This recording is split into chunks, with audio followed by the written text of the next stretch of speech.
like if you go really, really far back, you find paganism everywhere. Right. And it became a modern word, paganism, but for us, it just means the people from the past, like they didn't try to write books about what's sacred. They just looked out to the world and they saw that everything is sacred around them, like the trees, the stones, the animals. They got inspired by that.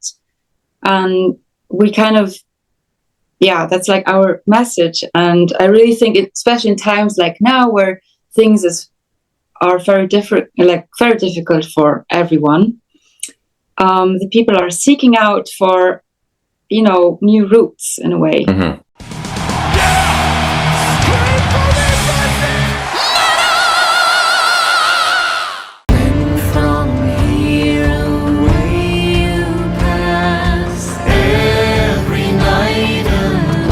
Adaya, thank you so much for your time today. I really appreciate it.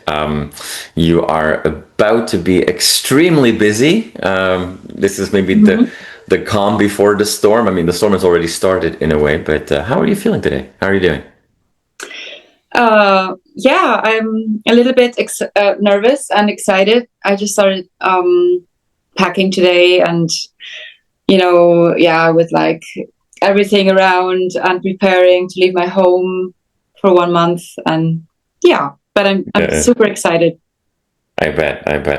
Now you have, you play a lot of instruments. Does that mean that you have a lot of very specific bags and stuff to pack? Like that's not just a simple backpack for you, I imagine.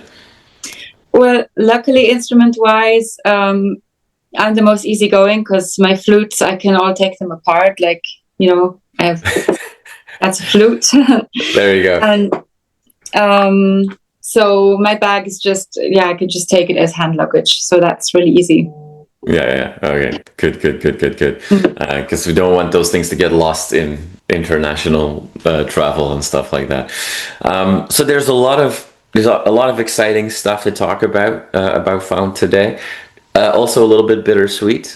You guys released a new single, Lament. The single is, obviously it's great to have a new single when you start a new leg or a new world tour, if you will. That makes a lot of sense. But in this case, this single is very specifically dedicated to Jürgen Schneider, who was with the band for a very, very long time as sound engineer. So. People, I've already seen some really good reactions on the video and the song and what have you. But how does that then hit for you when a song is just a little bit more personal than otherwise?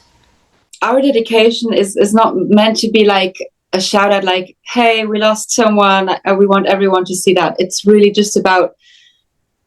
We just did that for us, and we want the song to be there for everyone who lost somebody, that's kind of our message, because all of us lose somebody at some point in our lives. It's just how life is. But it's not just about the loss itself. It's also about accepting death, because it's a part of our lives, just as much as life is, like we live and we die, and we try to give out this message with our video, like if you've seen it on the very end,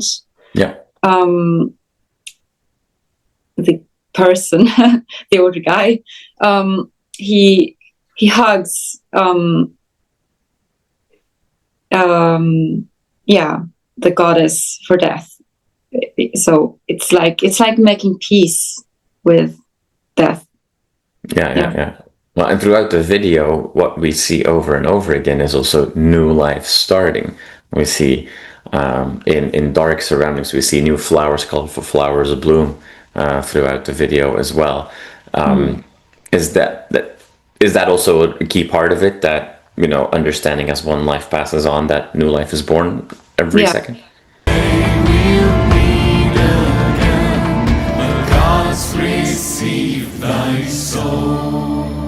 I know this is not the right label, but neo-pagan music, European heritage-inspired music is becoming all of a sudden quite popular in the last like 5-6 years in North America. And you'll find in the middle of nowhere, Midwest United States, you know, European heritage fairs and whatnot. When you came here and see how passionate some of your fans are here, was that a surprise for a German band that is rooted in Central and Northern European heritage, if you will? In one way, we're like always surprised. Like everywhere in the world we go, and like hundreds, thousands of people come up to our shows. It's every time like, oh my god, how is it even possible? In one hand, but in other hand, it's not. It seems natural too, maybe in a way, because our music it's not really about our heritage. Heritage as Europeans. It's more. It goes even further back. It's not really about who we are. Like, oh yeah, we are from Europe. You guys are from there. Well, like, I mean, North Americans are all also from Europe. You know, if you want to go all the way back, it's not really about like being from the north or from the east. It's about like if you go really, really far back, you find paganism everywhere, right? And it became a modern word, paganism. But for us, it just means. The people from the past, like they didn't try to write books about what's sacred. They just looked out to the world and they saw that everything is sacred around them, like the trees, the stones, the animals. They got inspired by that. And we kind of, that's like our message. And I really think, especially in times like now where things are very different, like very difficult for everyone. The people are seeking out for, you know, new roots in a way. Or that's how we feel ourselves. And I can imagine that many people feel comfort to hear songs where it's reminding them about that sort of things.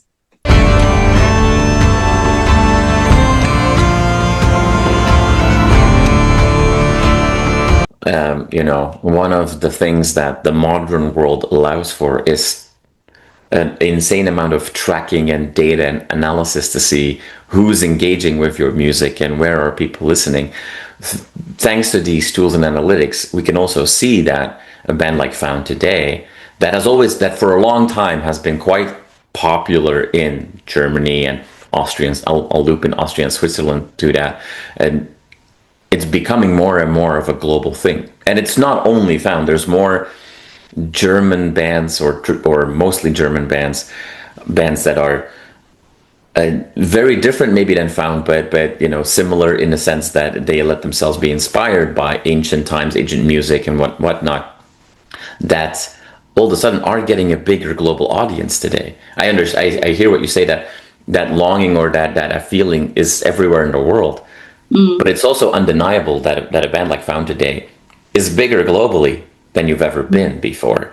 What do you think has made that acceleration, if you will, in popularity outside of Germany in the last 2 years? I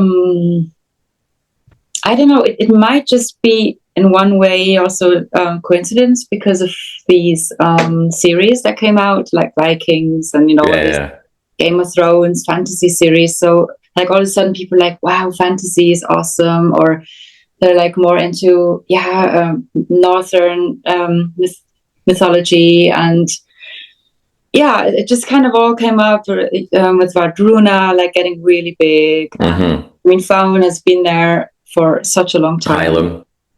And it's like Faun has been there when the medieval scene in Germany just started to begin, where, you know, Corvus Corax was one of the first medieval German bands with their big bagpipes and like they all kind of were colleagues, and it just was interesting because Faun was first more of a medieval band in a way, like like playing a lot of Renaissance music, but now it's going further back.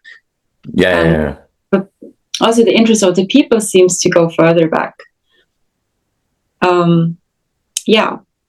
Yeah. Well, I mean, we never saw Corpus Covax in North America, neither did we see Sean Mal or In Extremo or Subway to Sally. But now we see you guys. We're starting to see, obviously, like you said, Vardruna, Heilung has become very popular here. Ivor. From a different angle, Feuerschwanz is also getting their traction. Not quite the same music, but anyways. No, last time, so in the fall of 2024, you toured US and a couple of Canadian shows, including one in Toronto. Unfortunately, that same day, I had commitments at the Amorphous and Dark Tranquility show. Those were at the same day in Toronto, which is unfortunate because I think a lot of people wanted to see both these shows. So I have not had a chance to see you guys live. So I've seen obviously content live, but what should we expect from, because you're coming back now to North America, what can we expect from the show? And is there a difference in a North American show for Faun versus a Central European show, or is it very similar? Well, one difference is for sure that Laura is still not with us because she got a new baby last year, and it just would be too much to travel like this with a newborn. But yeah, so because of that, we are just changing our set slightly. We're having some more old songs. Maybe the set itself has more of a folky touch. Okay. Then with Laura, it's more bombastic. Like she has a bombastic voice, and with us now. Without her, it's more of a storytelling set, I would say, but still we have lots of songs which invite people to dance. And yeah.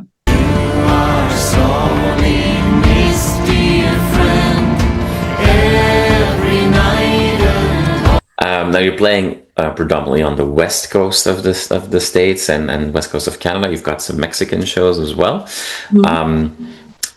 I don't know if you've personally been to these places before. I know this is a lot of places are the first time that Faun will play. I don't know about you personally, if you've traveled there before, but are there specific parts that you're really looking for? I know that tours are hectic and that they're not quite vacations and you don't really get to see a ton, but are you somebody that when you're on tour into a new place that you really try to make the time to explore a bit? There's a lot of beautiful nature as well to discover in that territories that you're going to? Actually, always, like wherever I am, I run out immediately and I try to walk around as long as I can until the sound check, because it's so important for me to get the vibe of the place. And it's so inspiring. I write so many songs and poems just from being in different places, because I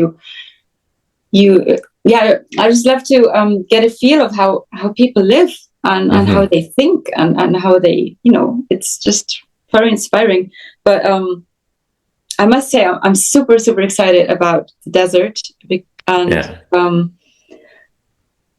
especially Austin, Texas, actually, because I have a lot of friends coming over to that show, so that's super nice for me. And I'm a very dedicated banjo player, so I love to just, see the countryside and get inspired. I just really hope to get to see some local musicians. Maybe the chances are small that we have time, but in Austin, that should work. Like Austin is one of those places where every house really is a bar with live music. So beautiful! I'm in heaven already. Yeah. Austin is a fun spot. Very alive with lots of music. Maybe not the most traditional, stereotypical Texas place, but you'll figure that out when you get there. Still great barbecue. So we've got this amazing tour coming, and that's great. And we have a new single, which is wonderful. But Faun has been one of those bands that has been insanely productive over the last 20 years with more than 10 albums. Like you can almost, set your watch to a new Faun album coming out. But now it's been since 2022, which in Faun terms is a long time for a new album to come out. So what can you share? For the new album, you mean? Yeah. What's coming our way? Like, what can we expect? Well, honestly, most of us think it's one of the best albums we ever had. This album was really hard to make for us because we were on tour the whole time and we didn't really have a break. And so really struggled to find enough time to create this album, because we all wanted it to be really, really, really good. But now it's done, and for us, it's like it's going to be very different from the rest, because it's maybe not a hit album, it's not a commercial album, but it has a vibe, a really specific vibe. And does it have? Oh, sorry, go ahead. No, what do you want to ask? Well, you said earlier that you feel extremely inspired when you're on tour and at new places, and that you like to write a lot in poetry as well, and inspired by how different people, what the vibe is of different people. I think you said. If you also then tell us that the new album that's coming out, don't want you to spoil too much or whatever that you can't share just yet. But if this was mostly written on the road, does that mean that everybody was also inspired by different elements all the time? Should we expect a very diverse album then? Yeah, in a way, very diverse, but in a way, it has a story, because some albums we have are very, very diverse, and like, one song sounds completely different to the other, and we have that too, but somehow they all work together in a magical way. It's really nice. And I mean, most songs do happen when we have time, when we're home or when we gather, but some songs really came with an idea we just had on tour.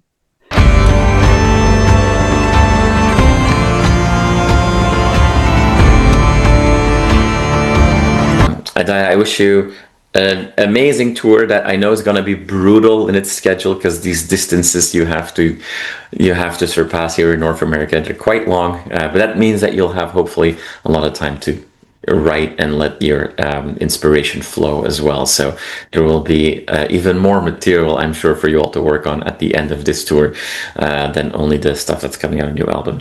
Thank you so much. I hope the tour goes really, really amazing. It's great to have you back. That's the one beauty of these very expensive artist visas for the States. If you buy them once, you might as well use them to their full capacity. So we're happy that you're coming back.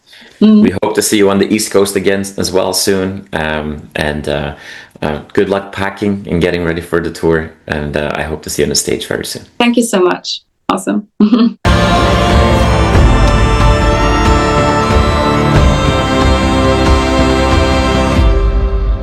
You are awesome for watching this video. Click right here to see more content like it and subscribe to the channel.